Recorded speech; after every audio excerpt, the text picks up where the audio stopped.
All right, welcome back to Keel's Corner. This is my second podcast that I'm going to do this format. And today I'm very excited to have on my best friend since I think we were like fourth grade. I think that's about the right time frame. And that is Dr. Garrett Barker. I know my brother just coughed because I called you a doctor, but Garrett is a part owner. He's a dentist, and he's a part owner of Fisher & Jones Dentistry in Olympia, Washington. So if you're in that area, please do check that out. It is arguably the nicest dental office I've ever been in. So Garrett, welcome. Thanks for doing this, bud. Thanks, Cal. My pleasure. Yeah. Yeah. So again, the format and the concept change, I just thought that I had like some really good friends and family and people and acquaintances and peers that I'd met that have really good stories that I kind of wanted to kind of drill down on like one or two specific topics. And then, like I said, just kind of keep it light, keep it fun. And then the goal would be that someone can just listen to this like a podcast on their drive into work. 15 to 20 minutes is my goal, like I did last time with Ed. And yeah, man, I'm actually really excited for this one. So, because the cool part is like, I've known you basically my whole life, and I don't know if I've ever actually asked you a couple of these questions. So it's pretty cool for me. I was like, I don't even really know the answer. With that, I wanted to start. What's that? What do you say? We'll find out if I know the answers. Yeah, exactly. I don't even know if you know the answer to these questions. If not, just lie. And Garrett he's blurred the background because he's buried some bodies in the back of his office there, apparently. Yeah. See that. So with that, dude, my first question is specifically talking about so growing up, Garrett and I played baseball pretty much our whole lives. That's all we did. We played from basically when we were T-ball all the way through high school. And Garrett was probably the last guy on our high school team to elect which college he was going to go play for. And it was kind of a foregone conclusion he was going to play baseball. It was really a matter of where and for who and what was the right fit for him. And he selected Gonzaga University in Eastern Washington out in Spokane, Washington. For anyone that doesn't know where Gonzaga is, I'm sure you do now based on their basketball team. But so he goes to Gonzaga, and in it was your first month there, or what was the time frame? Yeah, like 2 months in, probably. Yeah. Okay, so about 2 months in, Garrett on a baseball scholarship, he decides he's going to catch. He's a catcher, and literally the best I've seen. And I've coached now, and I've been a part of baseball for sure. Like was going places probably beyond college, drafted to some level for sure, in my opinion. And within 2 months, basically, the way I understand the story and the way it's been, I've gotten it over the years from you, dude, is in about 2 months, you realize the workload, you realize you want to be a dentist, and you realize the workload of school versus baseball, you weren't going to be able to do both. And you made the decision at 17 years old, dude, to go after being a dentist and walk away from a sport that had really consumed our lives for pretty much our whole life to that point. And now looking back, it's such an easy way to connect the dots and realize you made the right decision because you're very successful. Your practice, like I said, is gorgeous. You're in our hometown. Like you're killing on all cylinders. You're really good. You volunteer. You do a lot with your dental practice. And it's very easy now to look back and be like, yeah, obviously that's the right decision. But at the time, I just honestly, like, I'm so impressed. And I just wanted to drill down on that of just like what your thought process was. Cause I know I love your dad. I've known him my whole life, but I know your dad was probably a little let down just because he's a baseball guy. I know our high school coach reached out to you. I'm sure your teammates were, shitting on you or trying to get you to stay or whatever it was. Can you just talk to me about that decision at the time? Obviously now it worked out for you, but do you mind just talking to me about that? Yeah, for sure. Yeah, it was definitely, 17 years old going into that was not, it was definitely one of the hardest decisions I've ever had to make in my life.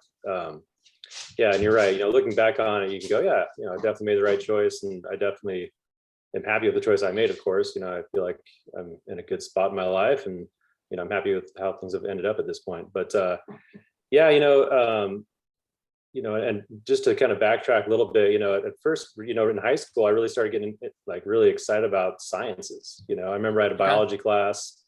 I think it was like sophomore year at Capitol High School, and I think my grandmother on my mom's side was going through colon cancer, and I connected the dots, understanding what that meant, and I was just getting really fascinated by it, and so I started shadowing in high school, some orthopedic surgeons, and surgery was always something that I was really fascinated in. And so I was already before college starting to really kind of look at medicine as something that I was really interested in. And school wise, I always did pretty well in school, and, I knew I had the grades to pursue that if I wanted to. But like you said, baseball was my life. I spent my entire life up to that point completely consumed by baseball, and so it was a weird thing to be like, oh wait, there's this other interest out there now, Yeah. but it was new, and I wasn't really sure of it, and so you go to college, and I get started there, right? And it started getting to be pretty apparent that being a pre-med student and playing baseball was not really conducive to Yeah. success on the side of it. Coaches, they were supportive of me. Gonzaga was a great school. They were really supportive of that. They wanted me to keep playing, and they said, hey, you can redshirt, you can do different things.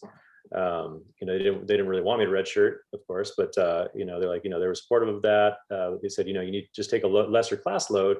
You can extend your schooling out 5-6 years instead of just 4 years undergrad.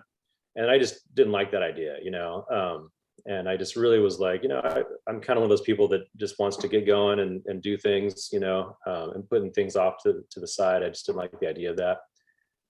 Plus I was just getting really interested in the science classes that I was taking at Gonzaga at the time, the freshman year too. And so I really had to kind of step back and think about, what do I want to do? What am I doing here? Yeah. And baseball at that point, I loved it. It was starting to feel kind of like a job a little bit, it's one of those things you're just every day, it's all consuming, and all of a sudden there's this new thing, which is science, and sounds super nerdy, but I really liked it, and it's something it sounds awesome I enjoyed.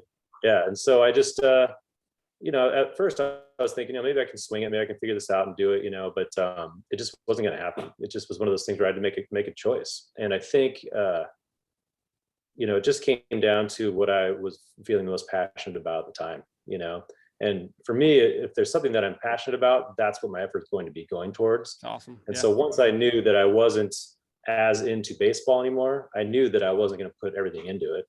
And for me, if I'm not all in, exactly. I'm not in. That's just that's my thing. And me, I'm a very driven person, and so if I'm like into something, I'm going to crush it. And I'm going to do well. And so trying to do two things like that, and then one of them maybe not being as into it anymore, that was, it made it kind of an easier decision. And then, like you said, a lot of people reached out. I had pro scouts that called me, being like, what the F are you doing, man? I was 17 years old. I wasn't even a man yet. I barely had. Arguably not now, but that's no big deal. Still waiting. I mean, like, dude, 17 years old, we haven't even seen everything you could have, man. And I'm like, well, this is what it is. And my dad obviously was really disappointed, but my parents have always been really supportive of me. And my grandma called me. I mean, everybody's calling me like, what the heck are you doing, man? And so, to be honest, I think that really put a chip on my shoulder, because everybody was just so upset about that it really pushed me to succeed. I'm like, okay, well, if I'm not going to do the thing that I've been training my whole life for, that everybody expects me to be good at, now I'm doing something totally different, I better not mess it up. I better actually succeed and do really well at it. And that really drove me to do well. So yeah, that was kind of a long-winded answer, but no, that's not a long-winded answer at all, man. I'm actually going to ask a follow-on question. So what is your advice you're going to give your son when it's time, if the same scenario comes and he's going to go play baseball somewhere involving academia and athletics? Yeah, I think the big thing is not putting all your eggs in one basket when it comes to that kind of thing. Is, if you're really, really passionate about baseball and you want to do it, awesome. You better do it and succeed and work as hard as you possibly can, and put your all into it. Don't half-ass it, basically. But at the same time, take care of school. Make sure you're doing well in the classroom. Don't let that fall by the wayside. You see that a lot with college athletes, and it's a shame, because the thing is, it's such a low percentage of athletes that get to go and make money doing that. And so you need to be prepared for that. And that's the biggest thing is, go to college, have fun, work hard, play ball, whatever sport that may be. But learn, gain knowledge while you're in school. So that you're prepared for the real world when the game is over, and even if you go pro, and that's awesome, and you have fun with it, you're going to be done by the time you're 30, so you got to be ready for something. 100%. And so you got to take care of that, take advantage of getting to go to college. A lot of people don't get that advantage, especially if you have a scholarship, it's pretty awesome. So my advice to my kids will definitely be, hey, take care of the classroom, put your all into your sport, but also put your all into the classroom, and get help when you need it. That was something that I really struggled with is, when you're somebody who's, succeeds in sports and school, being able to step back and being like, hey, I need help with this. I remember my first chemistry exam, I got a C, and I cried in my dorm room for hours because I was just like, oh my God, I just stopped playing baseball. Yeah. I'm doing this pre-med thing and I got a C. What the hell am I going to do? I'm crying. And I eventually figured it out, but I struggled, and really I should have just gone and got some help because I just didn't know chemistry that well at that time, and I want my kids to be better at asking for help in those kind of situations too. Did you have to pick up student loans once you dropped your scholarship? Mm-hmm. Dude, and really even more respect, bro, because that's so cool to me that like I hope. Yeah. Oh, you got an academic scholarship? I did, yeah. I got an academic scholarship. That's awesome. But I still have plenty of loans that I had to pile onto that. It's a private school. I just think that's such a cool story. Like, just encapsulate that. Like, think about a kid that like literally was like it, because the easy answer is to just keep playing baseball. And I love that you're like, dude, my heart wasn't in it as much as my heart was in that. And I'm torn with that kind of stuff all the time. It's like, and I hope people get motivated by that. It's like, dude, do what's on your heart. And like your story, it's like I said, it's so easy when you can look back and be like, obviously he made the right call, but just dude, absolute, like, obviously, like, kudos to you, bro, just to have that wherewithal at 17 to be able to give up the money and the publicity, like just being a college athlete and all the cool stuff that comes with that to go chase your dream. I think that's really cool. I think, it's just human nature to, if you have passion for something, you're going to be more interested in that. Right. And you're going to want to go for that. And I think that's the thing, is identify what you're passionate about. If you're struggling to make a decision about, well, should I do this? Should I do that? Really think about it, and one of my big things that I like to do is I make a pros and cons list of different things. A good example, my son Tanner recently had to choose what baseball league he wanted to play in. And he was 9 years old, right? He's like, Dad, I don't know what to do. One league is not very competitive. A lot of his buddies are playing that league. And the other league, it's a very competitive league. He doesn't know a lot of the kids, knows some, but he knows he's going to be a better baseball player, and I said, hey, this is your decision, buddy. I want you to do what you want to do, and I'll support you either way. And he didn't know what to do. So I sat him down. I said, hey, write a pros and cons list of both of those leagues, and let's go through it. And so he went through it. I helped him out a little bit. And by the end of it, he was 100% bought into the league that he ended up playing in, and it made him feel so much more comfortable with the decision that he made, Right. No, and awesome. I was like doing that. Yeah. That's a really cool, super mature way of approaching that. I wanted to switch gears, dude, because I know this is something that really hits home for you is, obviously you're a fan of delayed gratification. And I think that even your story kind of ties into that to some extent. But yeah, like I know that you did with it's basically, anyone that doesn't know, there was a famous marshmallow test that gets kind of lumped into the concept of delayed gratification. Go research it offline. It happened at Stanford in 1972. I'm going to hammer his name, I'm sure, but it's Walter Mischel. It's Mischel, but he basically did a delayed gratification test with 4-year-olds from the nursery at Stanford, where they'd get a marshmallow, and they were told if they waited a certain, like an extended period of time, they weren't told how long, they would get a second one. But if they wanted to, they could just eat that one and only have one. And it was this longitudinal test. I'm basically describing it now, but it's a longitudinal study that basically they went back and looked at where these kids ended up, and the ones that had delayed gratification were able to had higher SAT scores, lower chance of drug use, and just a lot of these things. So that's kind of been tied into there. But more like for you, like specifically, how does delayed gratification impact your life, and how do you like use that, or what specific facet of your life do you like to employ that? Yeah. So a good story that I like to tell is that freshman year of college, when I stopped playing baseball, I think it was my freshman year, I dove deep into school. I mean, I was in the library, I'm a work guy, I put my nose to the grindstone. I work my butt off, doing whatever I'm going to be doing. Right. And especially that chip on my shoulder, I didn't want to fail. And so I was in the library a ton, and all I did was study, and I didn't really have a lot of fun freshman year of college, just because I was so just nose in the books. And then sophomore year of college, I readjusted, and I was like, you know what, I need to experience college and have a little bit of fun with it a little bit. And so what I ended up doing is I would work my butt off Monday through Thursday, knowing that I could go out and hang out with my friends, have some drinks, party a little bit on Friday night, sometimes Saturday night. Yeah. But, but what that did for me is it made it so that I could concentrate on my studies, knowing that I had something else fun that I could do, that gratification at the end of it. So that is delaying your gratification, focusing on the task at hand, knowing I'm going to get gratification eventually. and I already have it planned out. So I don't have to worry about going out and partying on a Tuesday night or a Wednesday night, you know. My grades, I got almost 4.0s the rest of the way through college. You know, that freshman year, I think I ended up with like a 3.2, 3.3, which is good, you know. Yeah. It wasn't good enough for medical school or dental school, you know. Right. And I was pretty bad, and I shifted to dental school later, and we can talk about that if we need to. But you know, it was an amazing thing for me, and I just kind of fell into that a little bit. You know, it's not that I looked into the concept of delayed gratification at the time, but once I started doing that, I was talking to a professor about it at Gonzaga, and he's like, "Man, you're really crushing it. You know, you're doing really well." He's like, "What are you doing differently?" I kind of told him what I was doing. He's like, "That's delayed gratification, man. You figured out the key to success, or one of the keys to success. It's called delayed gratification." I'm like, "Oh, what the heck's that?" And he talked about that study. Yep.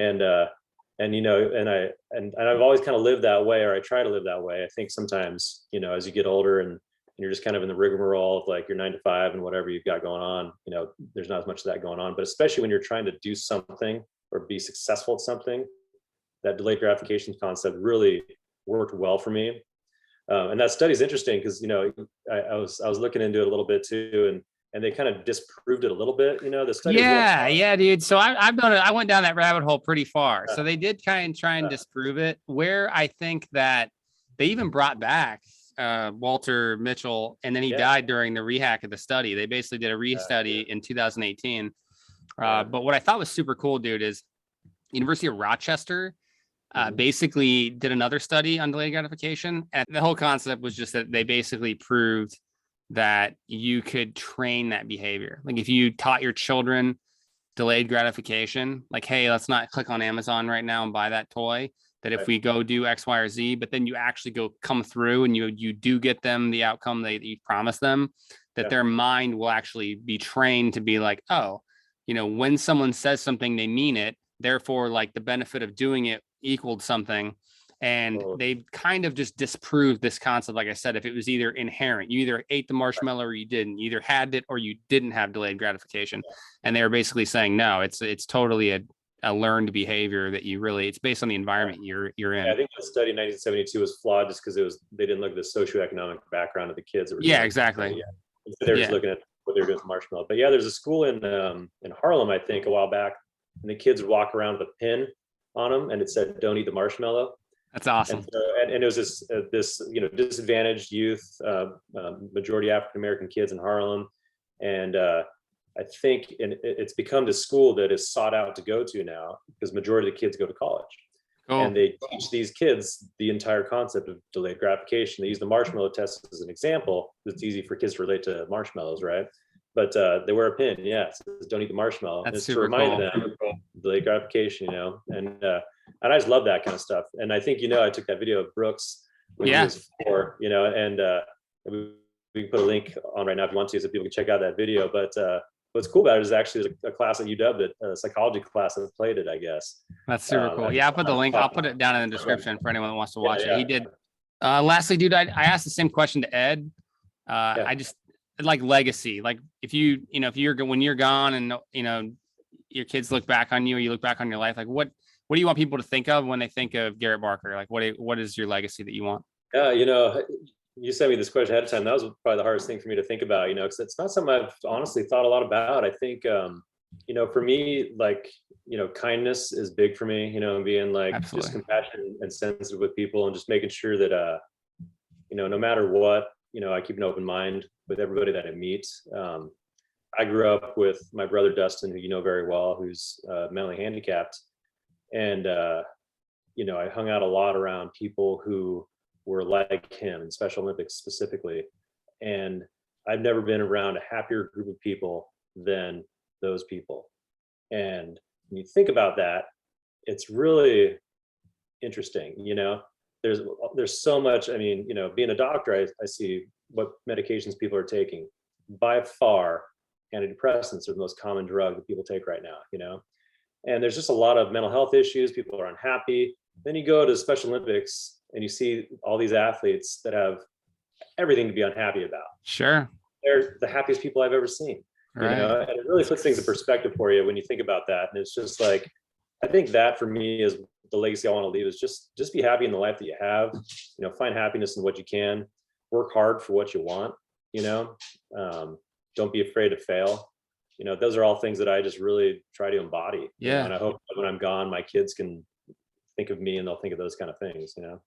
Yeah, dude. One thing I would add on that I've always admired about you, having known you basically my whole life, is that you do come across sometimes as like maybe a quieter or more passive person to some people, but there is like this like no shit like burning fire inside of you. Like if you like you said like dental school, like if I know you want something, dude, you better watch out because come hell or high water, you're gonna make that happen. And there's also just another, so that has always been admirable in my opinion. And then also just like your sense of service to others. You really do spend a lot of time like helping other people, and like what you do, you really care about everybody else. And like I know just like in your job, you're basically helping people every day, and it's just really admirable. I've always really respected you for that. Yeah, man. So again, I think your legacy is pretty well intact. Your kids have got a really good foundation between you and Al on just being really good parents. And I think that, yeah, dude, I think that legacy is pretty safe there, bud. That's kind of all I had, dude. I just wanted to, I wanted to come on here. And like I said, if there's kind of the takeaways there, we really hit home on, like I said, we hit home, obviously delayed gratification. I think if people could find a way to connect in their own life and then with their kids on that, and just understand the benefits in that time period of waiting, like how much you actually like your mind actually grows, and how like your perspective grows outside of just getting an item right now. And dude, I'm the biggest culprit at times. Like I impulse buy the dumbest shit you've ever seen in your life. I mean, you and I are bad about that kind of stuff sometimes, you know, but I think where, you know, where the rubber meets the road is the struggle that you go through to get to that gratification eventually. You know, both of us are in a position now where we have money where we can buy stupid stuff like that, you know, and it's not going to affect our overall finances, you know, but you're a struggling college student or there's other things going on, you know, failure is a lot closer than it is for us right now. Oh yeah, man. And so the struggle that you go through to reach that gratification is what really builds that character and drives you, I think, you know, and yeah, I like that. Yeah, dude. And then last, like I said, the big one for me, and I appreciate you telling the story because I've really never even talked to you about it, which is funny because I was thinking about it. I'm like, how have I never talked to you about you giving up baseball outside of like the concept of it? I knew that you'd given it up to go become a doctor, and obviously it worked out, but it's just there. I think there's just so much in that, a bit like that moment of like clarity where you're like, you know what, man, I know I've done this my whole life. And there's so much there. Like you see people in their 40s, their 50s that are like, you know what, I'm going to drop this and go the safe bet and go over here because that's where my heart's at. And I think that all kind of ties into happiness. I think people would be happier. Less people would be on antidepressants if people just did what they wanted. I think a lot of times people just get stuck in a rut and they're afraid to change and afraid to do something new, you know? Yeah. Go for it, man. You know, dude. And yeah. Like I said, it doesn't really matter what age you are, what you got going on. If you're sad and you're stuck in something and there's something else you want to do, but you're afraid, who cares? Go for it. You know? Yeah. Go for it. You know, but if your best friend wants to hang out in his basement and webcam podcast you, dude, go for it. Just go for it, man. Yeah, but if you're gonna do it, you're gonna do it, fucking do it, right? Yeah, like, go big. And I also have to shout out that I got called out last time because I'm actually a Ravenclaw, and someone asked me why I had the Slytherin cup. So for Mets, thanks, man, for calling me out. I do have the correct cup this week. I'm Ravenclaw by trade. So yeah, that's all I got, brother. Obviously, I love you and I appreciate all that you do, man. Yeah, if anyone doesn't know, Garrett, I named my kid after this guy. My son's named Garrett after this guy right here you see before you. So absolutely the best character in the world, a guy that would give you anything you had at a moment's notice, and really just been an absolute lightning rod for me as a role model in my life. So thanks, brother. And that's, like I said, Garrett Barker. If you guys are in Olympia and you need dental work, this is your horse right here. You want to go to this guy. He will make you look good. I wish I could go to him. I go to I go to something that looks like I'm in a third world country, and I'm depressed every time because I don't live in Washington State. But yeah, so Fisher and Jones Dentistry, Dr. Garrett Barker, absolutely one of the best in the world. So brother, thanks so much for being on here. Yeah, thanks for having me, buddy. Yeah, dude. All right, thanks. And I'll see you guys next time on Keel's Corner. And check me out next week. See ya.